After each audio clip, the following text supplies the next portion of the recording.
wishing you a warm greeting to all the delegates, participants in this virtual Infrastructure Africa 2022 conference. I'm delighted to be one of your speakers, and I'm providing an address on an extremely important and relevant topic for the infrastructure industry in Africa. So I'm going to be presenting on the circular economy, current and future opportunities for business. My name is Bhairav Raja. I'm one of the directors at DAI's Sustainable Business Group, and this topic is really at the heart of the solutions and the advisory that we're providing to the private sector on upgrading their supply chain solutions, as well as designing and implementing those projects that promote being a responsible business. And circular economy is part of being a responsible business, including our advice and research inputs into policy and regulation for governments and other stakeholders. So why are we speaking about the circular economy, and what is the circular economy when we speak about the infrastructure industry? And why do we want to move away from what we've been doing to date? So what is it that we've been doing to date? For decades and centuries since the Industrial Revolution, the global economy has been what's called a linear economic model, which means that we take, we make, and we waste. So when we talk about infrastructure, whether that's the built environment like buildings, or whether that's roads and other forms of infrastructure, that means that we're taking precious raw materials that are finite resources, we're making, constructing, we're operating infrastructure, and then we waste. And then in the linear economic model, we do that all over again. And what happens is that accumulates over time, and it increases costs, it damages the environment, and it doesn't necessarily open up new opportunities for jobs and small businesses. So what is that different model, that paradigm shift? What is the circular economy? So I would offer you a very simple framework across 3 dimensions that move away from the linear economy into a circular economy. So I'm offering you 3 principles of circularity. One is narrowing the loop. So what we mean by that is in the manufacturing and the processing of raw materials that go into infrastructure, think about iron ore that goes into steel, think about the limestone that goes into cement. What we're thinking about there is how do we make more efficient those manufacturing processes? Also related to that, how do we think about substitutes, possible replacements of those materials that we've been using in the linear economy? Are there more right-sized, appropriate materials for African infrastructure that we can substitute? Then slowing the loop. Once we've got an operating environment and we're using the infrastructure, how do we slow the loop? Means how do we repair, maintain infrastructure, elongate the life cycle of that infrastructure, whether it's a road, whether it's a building. And then at the end of that circular economy, and before we revolve into the next cycle, how do you close the loop? Means how do you recycle and renovate existing products and materials so that you can use it again and you can start that circle once again? And because it's all about promoting a regenerative economic model. I'm going to offer you another framework, which is relevant for the infrastructure industry. And it actually relates to the last slide I showed you, where you can actually look at that model applied to various phases of infrastructure. So you've got the manufacturing, you've got the construction, you've got the operations, the usage, and then you've got the deconstruction. And in all those different phases, we're looking to retain value. And that's the actual opportunity about the circular economy. It's not purely and simply about regaining planetary benefits or protection or resilience for the environment. There's a commercial value proposition here, and we're always looking for that commercial cost-saving, revenue-generating commercial retained value. And in this framework, similarly to the last one, you've got opportunities across all these different phases to refurbish, repair, reuse, and recycle. Now, how do you make all of this possible? Well, there's different enabling factors, which are that you've got the finance and investment that enables you to purchase upgrades to be a circular model. You've also got the policy and regulation that is incentivizing behavior shifts. And then you've got novel design thinking that actually enables supply chains, industries to adopt circularity principles. I think it's a wonderful framework. I've been inspired and sourced this from the World Business Council for Sustainable Development. And they've actually articulated a business case for circular buildings, and they've unpacked the economic, the environmental, and the social value of adopting circularity principles. Why are we actually concerned, and why we should be alarmed about some of those global trends in infrastructure that would prompt us to start thinking about a circular economy? Well, I want to give you quite a provocative data point here, which is that infrastructure is responsible for around 53% of the world's greenhouse gas emissions. So that includes carbon dioxide, that includes methane emissions. A very significant part of the infrastructure industry is the construction phase.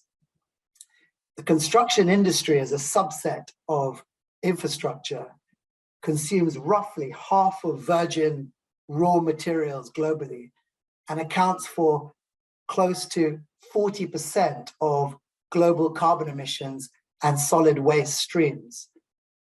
Additionally, and really alarming and important in all the news around us globally, is that construction industry uses 12% of the world's fresh water, which means that as we're seeing temperatures rise, increasing drought in Africa, Europe, North America, East Asia, South America, all regions of the world, and we're seeing tension points between the use of water for household community consumption versus industrial application, there's some relevance here around gaining or adopting the circular economy for the infrastructure industry. So, how do we make this more relevant for African infrastructure, and what are those incentives to adopt the circular economy?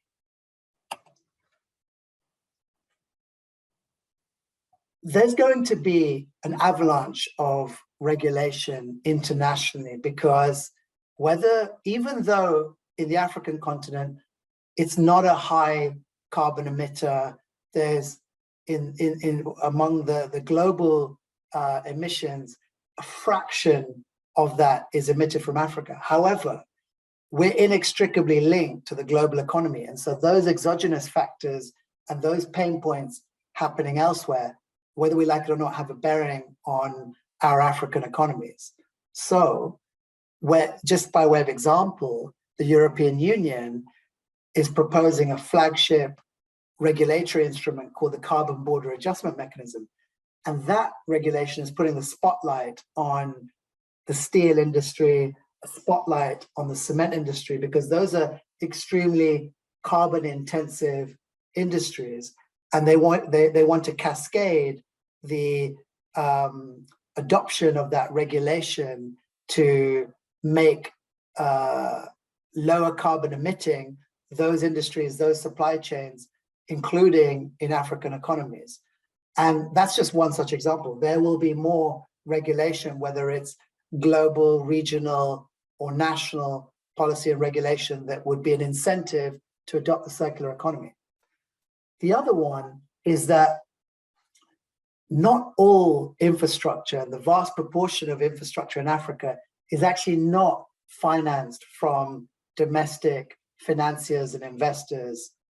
It's actually really financed by global partners for finance and investment, whether those are large-scale commercial investment banks that are global in their footprint, or whether that's government bilateral partnerships through development finance institutions. That is making up the majority of finance and investment.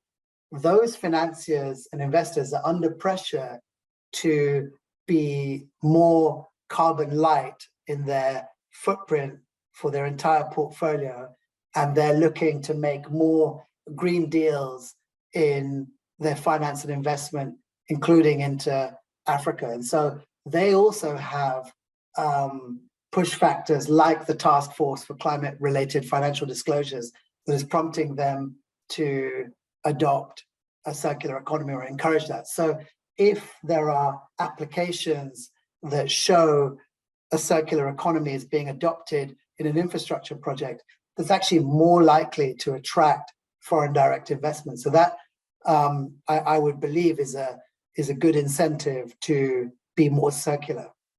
The other one I would offer is that globally, supply chains are constrained. What that means is we're not able to import all the materials that we've wanted and that we were used to receiving in previous times. Supply chains are constrained. And as a result, that is a motivation to use local materials that are right-sized for African environments and make best of the raw materials that we have locally, and also encourage further processing and finishing of products within Africa rather than relying on finished goods outside of Africa that might not be appropriate. Related to that is that there is more and more pressure and an incentive to be climate smart about the materials that we use in African infrastructure. What does that mean? It means that if we're adopting materials, finished goods, products that go into infrastructure that have been designed around other climatic environments, perhaps Europe, perhaps North America, perhaps East Asia, they're not necessarily right-sized or appropriate for the multiple climates that we have across the African continent. And so to be more climatically adapted to African environments is a huge incentive. I'd like to offer you some case studies for innovators that are really actually leading the way in adopting a circular economy, just to show you that it is possible and it's happening already. And I want to make very clear that this is not, again, simply for planetary benefits. It's also really a commercial proposition. For example, Nelplast Eco is a Ghanaian innovator, and Nelplast products are used in different forms of infrastructure. So they're used in housing, they're used in commercial real estate, and they're also used in pavement blocks. And this really actually has some strong commercial benefits and some social impact benefits. So on the commercial side, the blocks are considered 30% cheaper than traditional cement bricks. In addition to that, they have a longer life cycle than traditional cement bricks. For example, they have the ability to expand and contract without causing cracks in a building. the plastics and polymers that go into the blocks are sourced locally, which eliminates transportation costs. And crucially, here's the social impact, or one of the social impacts, is that local women source and sell the recycled plastic waste to the company Nelplast. That increases jobs, increases economic agency and opportunity for local communities. And it has been earmarked as a flagship innovator. For example, the government of Ghana is using that brick technology in key ministerial buildings, such as Ministry of Environment, Science, Technology and Innovation. And I signpost Nelplast as just one such innovator, but there are many more across the African continent that are using either bricks derived from plastics, polymers, or from biomass. Very briefly, this is a North American innovator, Lehigh Technologies, a subsidiary of the rubber conglomerate Michelin. And I just want to show you that this is a technology, even though it's being used outside of Africa largely, it has some relevance for the challenges that have in African infrastructure. So, for example, they're using the raw material from rubber and tire waste, and they're using that in asphalt, construction coatings, and they are reducing the occurrence of potholes. So it's just to give you an example of another type of material that is relevant for infrastructure. So we saw some technology innovators. Now moving to the built environment.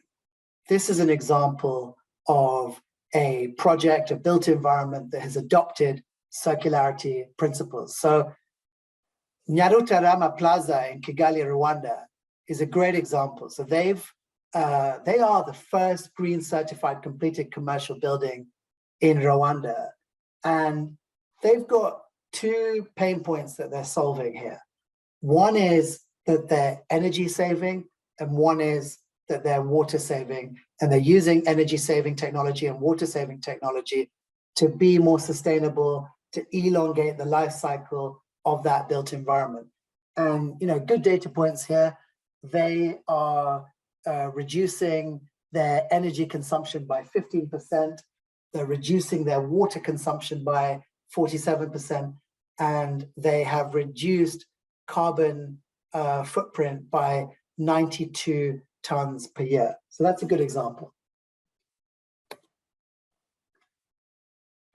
So to be truly circular, what is the revolving regenerative way forward?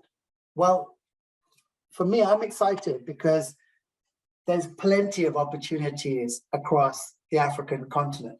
This isn't just an opportunity because there's exogenous factors that we spoke of earlier that are pushing us to do this.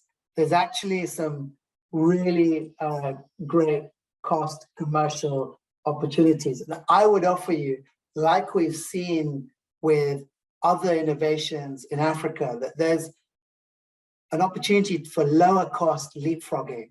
We saw leapfrogging in other avenues, such as the adoption of mobile money across the continent, that has actually reduced transaction costs of communication and of payment systems.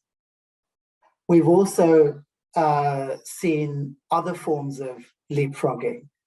However, I'd go one step further and say that because of what we're seeing in the rest of the world, I would conjecture that we're going to now see lots of innovation coming out of Africa, which will actually offer some learning for other climatically vulnerable parts of the world, or those parts of the world that were not previously climatically vulnerable, but now are, like those in OECD economies, like those in Europe, North America, and elsewhere. So the other opportunity, I would say, is that, and this is related to the leapfrogging, Africa has the opportunity to avoid legacy plumbing. What do I mean by that? Well, what I mean is that many of the economies that have already got a legacy of established infrastructure, they are now, let's take London as an example, where domestic properties in London alone, to actually retrofit those domestic properties, there's a consultancy called Parity Projects. They specify that this would cost London £98 billion. So to make London more climatically smart and resilient and replace and retrofit materials and the built environment would be hugely costly. And as we can be encouraged that as we go through lots of African cities and we see lots of construction and we see infrastructure, and we have confidence and a buoyancy that economic growth is happening, we've got an opportunity to avoid legacy plumbing that is not appropriate and actually has lots of pitfalls as we grow economically. You know, just as an example, recently in many European cities that were constrained by increased temperatures, again, as an example in the UK, the rail tracks are only designed for 35 degrees centigrade. So as temperatures rise above 40 degrees centigrade, then that renders that type of track not resilient and not effective, which actually disrupts transportation. And so as we, just to reinforce the message that right sizing, making more appropriate with use of African materials is extremely important. And so one such example and opportunity in sourcing local materials for infrastructure is timber. So in many parts of Africa where there are amazing timber concessions, that actually is a good form of a sustainable material that can actually be very carbon absorptive. So it sequesters carbon. It can be recycled and reused with ease. Now, of course, there's lots that needs to go into that to protect forests, protect timber, avoid illegal logging. And there's lots of policy and regulation that encourages sustainable forestry management that would be required. However, it is a great example, and it doesn't require using materials that are not actually relevant for African infrastructure. So I would love to keep in touch with you. I want to excite you about the panels that are happening at the Africa Infrastructure Conference 2022. I'd encourage you to keep in touch. Here's my contact information, and thank you for your time, and thank you for your interest in the circular economy. All the best.